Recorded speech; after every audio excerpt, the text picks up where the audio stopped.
And I want to tell the Secretary for Education thanks for his presentation.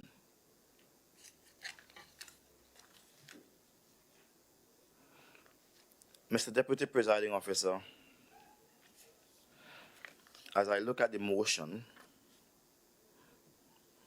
I must admit that it seems to be written by several persons. It seems to be the work of several persons putting this motion together. The motion is disjointed. The motion is impractical. The motion, in other words, is flawed. I wish to point out to you the second whereas, and to juxtaposition that against the final, be it further resolved. The second whereas states, and whereas the blended approach that involves face-to-face and online teaching is not practical at this time in Trinidad and Tobago, hold that, put a hold on that, and put that against, for me, the last or final resolve. And be it further resolved that this House implores businesses, civil society organizations, private citizens, and all other stakeholders to contribute to the provision of appropriate digital devices for use in our schools, as well as to offer support generally in ensuring that we meet the needs of our students at this time.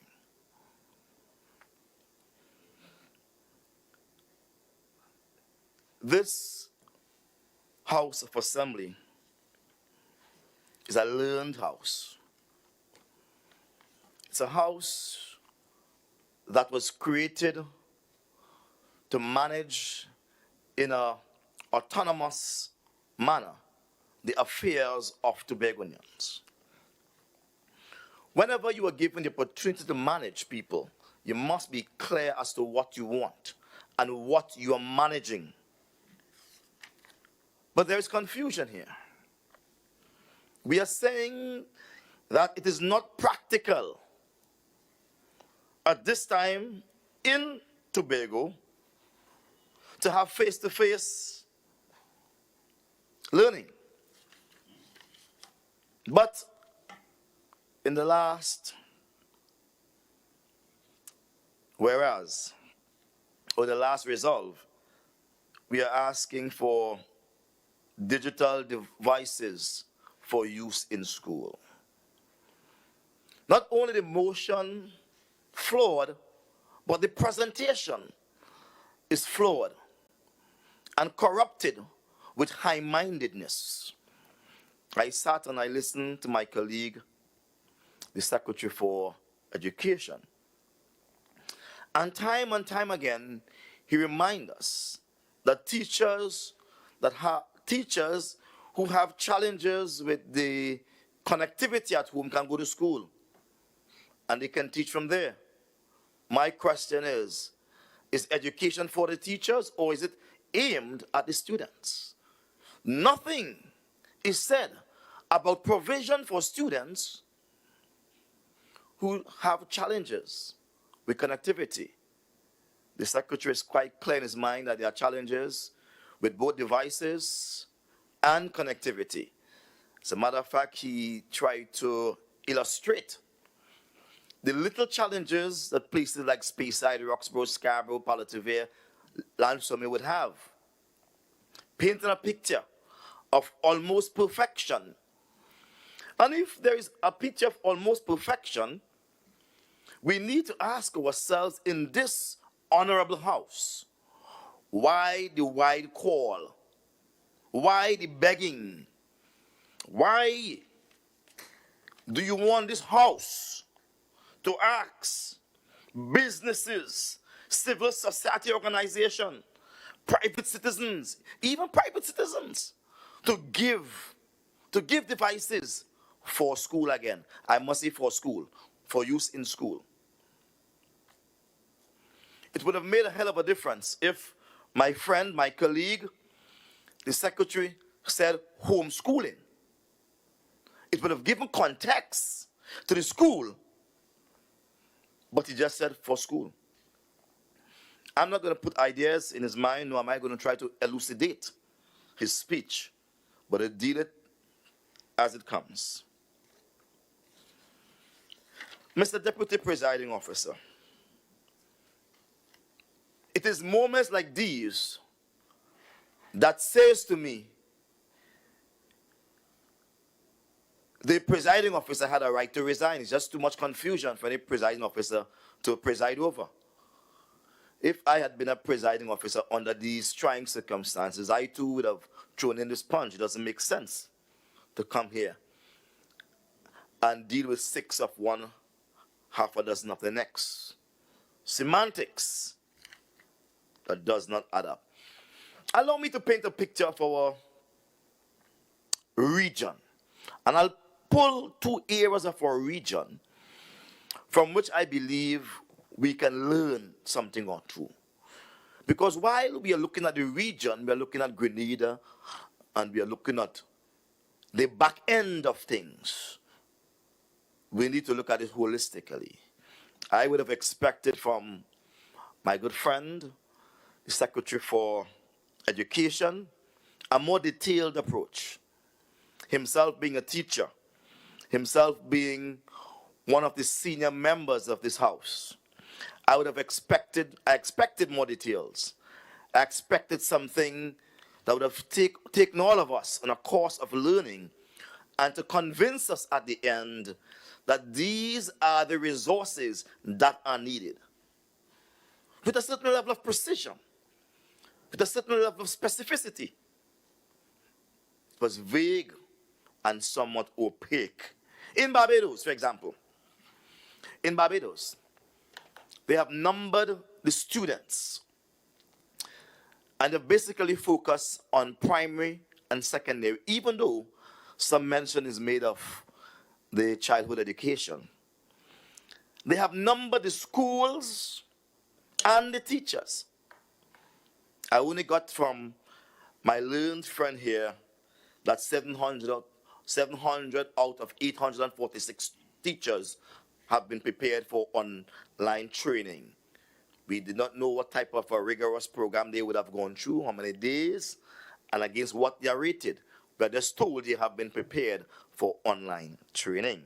Again, it lacked details, it lacked specificity, vague, opaque, a crying shame on our institution. Here we're supposed to be leading Tobago. Here we ought to be guiding and preparing Tobago for autonomy. But we are coming like blind people, grappling into darkness, hoping that we stand up.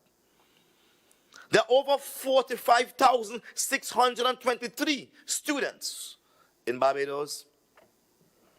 And Barbados will say to you that they require devices for 6,500 students. That's the devices they need. At least they are saying something. Whether those figures are true or not, they're speaking globally.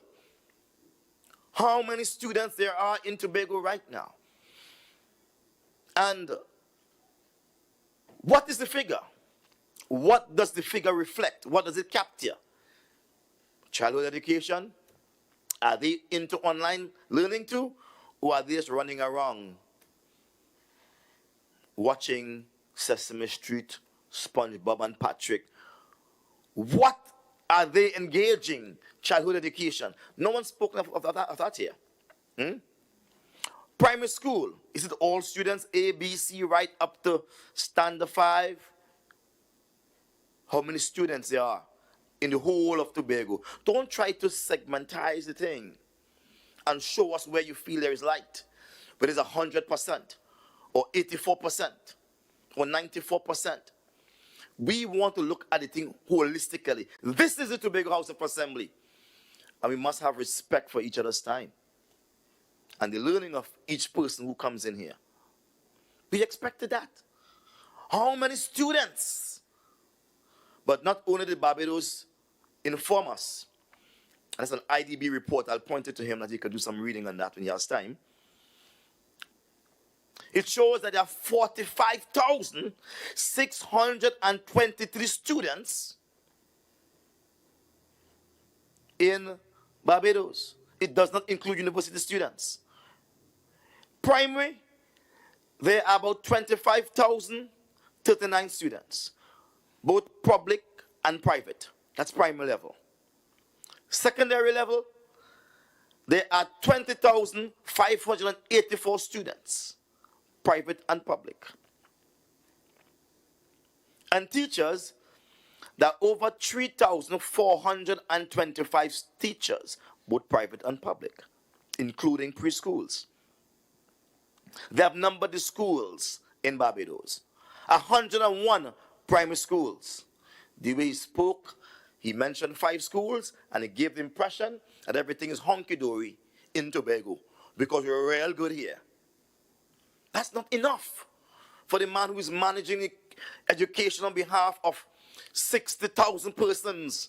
It's not enough. It's flawed. Misrepresentation of the facts. Manipulation of data to give the impression that all is well in Israel. I wish to say to you, Mr. Deputy Presiding Officer, that Barbados only have 29 secondary schools and 24 childhood/nursery schools. They know what they need. 6,500 devices they said they need. Education says that. And that's laptops,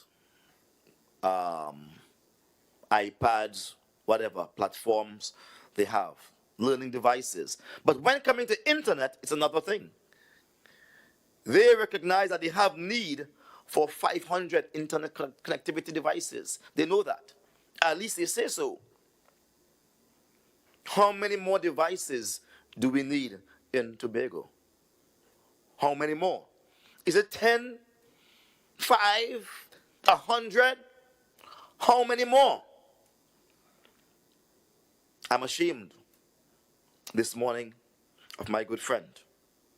He had a great opportunity to operate as a surgeon with precision, to be prepared. So when we beg, we don't bad beg. Because this is what it is.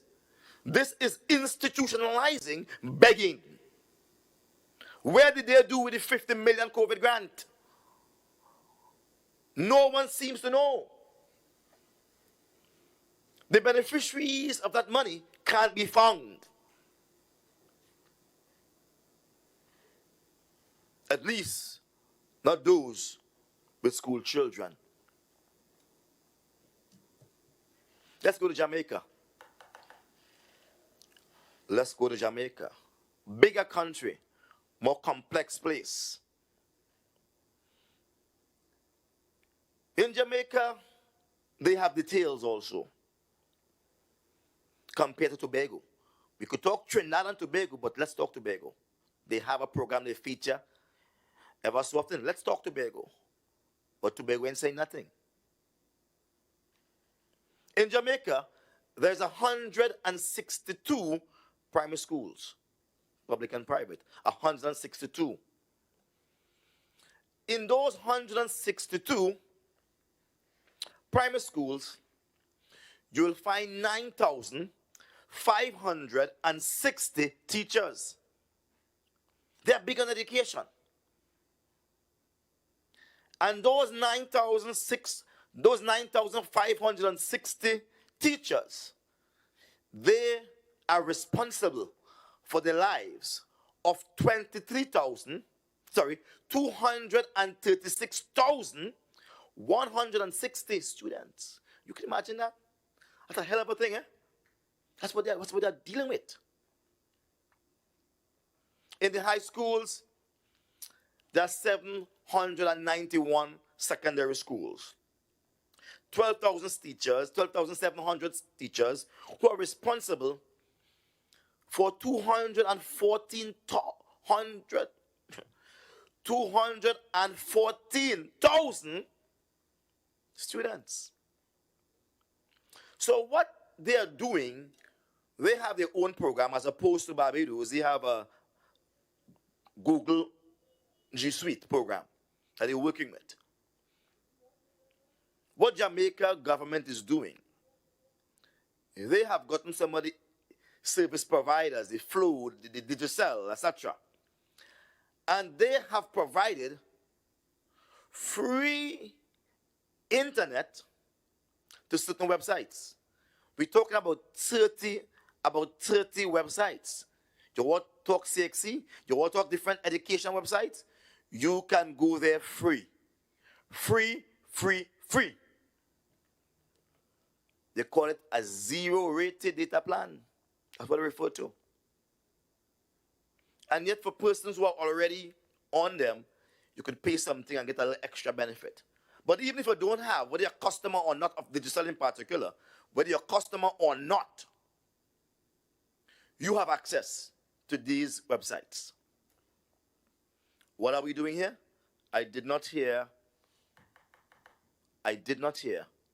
what Digicel is doing for Tobago. I did not hear what the other cables are doing for Tobago. Flow is doing for Tobago, or Trico is doing for Tobago. I did not hear what TSTT is doing for Tobago. They have incorporated both TV and radio. Our local TV Channels 5 is still grappling with connectivity to the masses. Only a few people benefit from Channels 5 or local TV. And our radio stations just is out of it. That's all I can say. They're out of it. Jamaica has that particular program. What do we have? Nothing. We have nothing. Mr. Deputy Presiding Officer, it's not enough to say 400 parents have been trained. It's not enough. It's not enough to even come here into this house and beg this house to beg employers to give parents a blight. This is the Tobago House of Assembly. And in this house, in accordance with Act number 40 of 1996, we ought to make assembly laws. And education falls under the Tobago House of Assembly.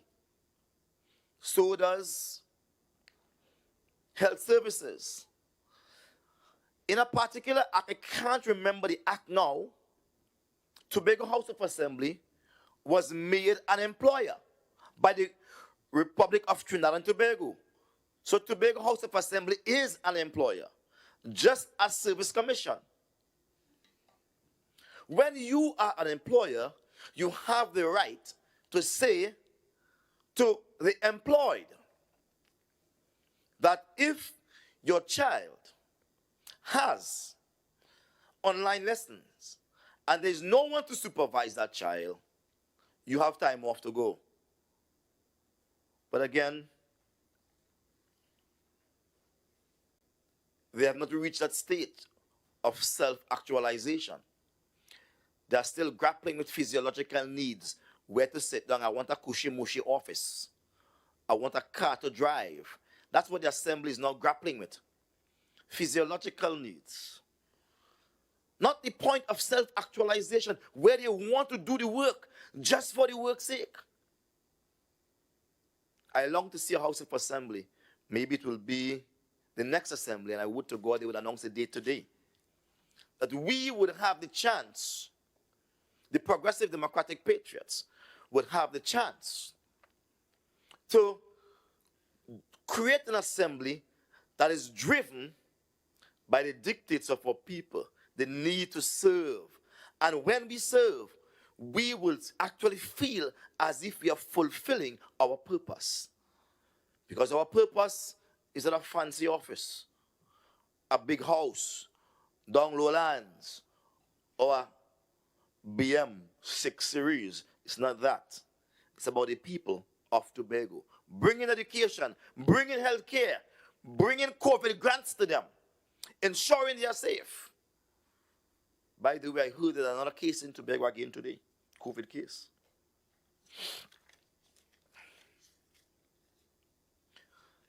The year was 2010 when Trinidad and Tobago began a laptop program called E-Connect and Learn.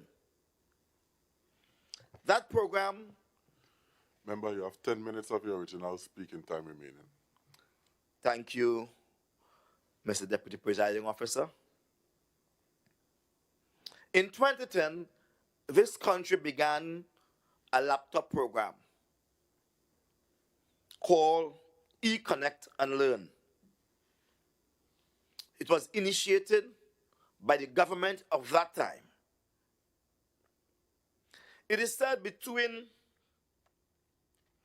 and I'm speaking nationally, not this country as the island Tobago, but Trinidad and Tobago. It is said between 2010 and 2013 that the government would have issued over 54,000 laptops. 54,000 laptops. A report, and that's carried, that was said by Dr. Swelden Ryan in one of his columns, August 18, 2015. He said that between 2010 and 2013, the government issued 54,329 laptops.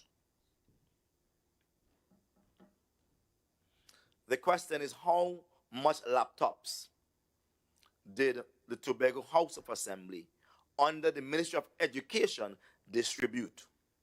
How many laptops?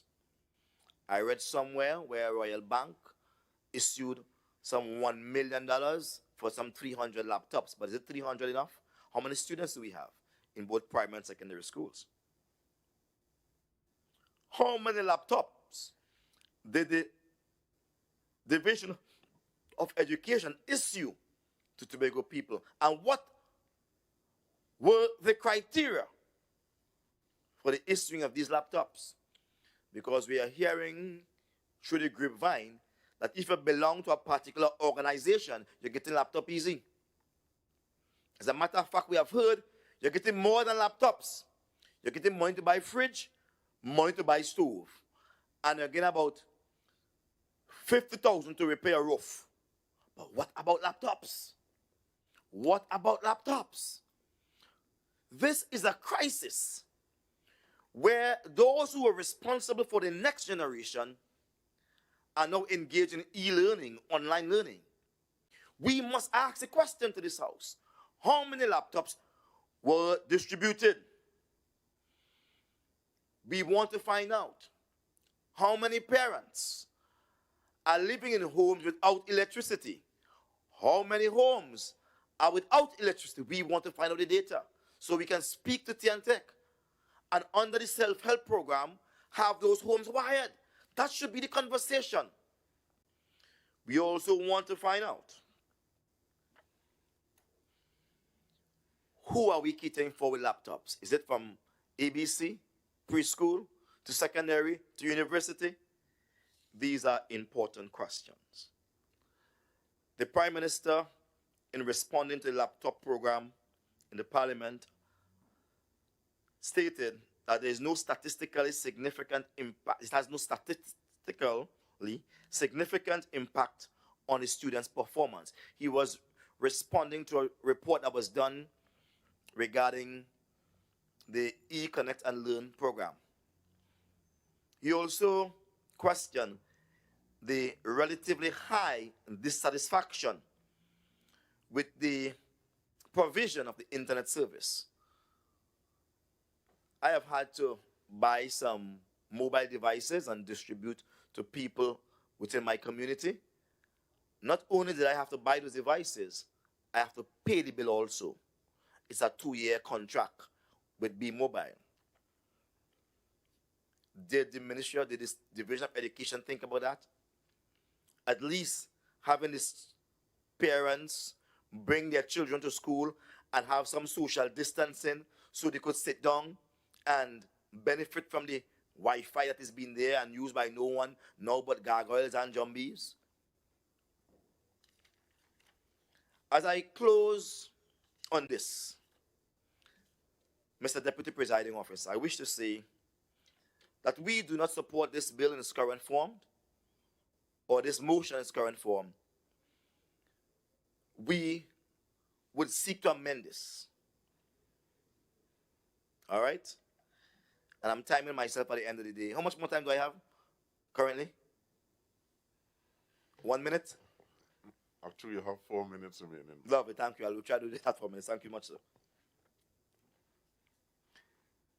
We will want to say that we should not call upon employers, managers, and supervisors, both public and private sector, to have a sense of tolerance. We shouldn't do that. We should move a bill, an assembly bill, and send it to Trinidad and ensure that parents and students would be able to create that relationship at home that is desirable for learning. As the president of the PSA, I wish to say, I did speak to the Minister of Finance, and currently now we have before the Minister of Finance a document that would allow public officers to stay at home with their children and get pay if they so desire under the new COVID guidelines. We have put that there. It will be taken to Parliament, to Cabinet, to be authorized or sanctioned. I've done my part as a trade unionist to protect the working class. We need to do our part in this House of Assembly. I thank you, Mr. Deputy Presiding Officer. I hope that my time here was spent asking the right questions on behalf of Tobago and perhaps pointing in the direction that we need to go with this begging bill. Thank you. Or begging motion.